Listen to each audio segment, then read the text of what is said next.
Hello everyone, welcome back to this channel. In this video, I will show you the easy and clear steps on how to download files or folders in OneDrive on computer. So how to download files or folders in OneDrive on computer. Make sure you keep watching this video until the end. Let's get started right away. Firstly, just go to the OneDrive application on your computer or laptop. And this is the OneDrive display.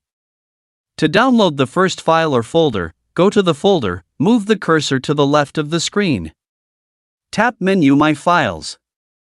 Now here, move the cursor to the file or folder to be shared. And tap Right. And a scrolling menu will appear like this. And tap Download. Now here the file or folder has finished downloading.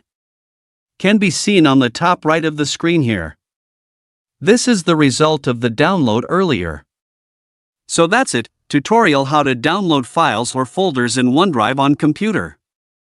Thank you for watching. I hope this video is useful. See you in the next video.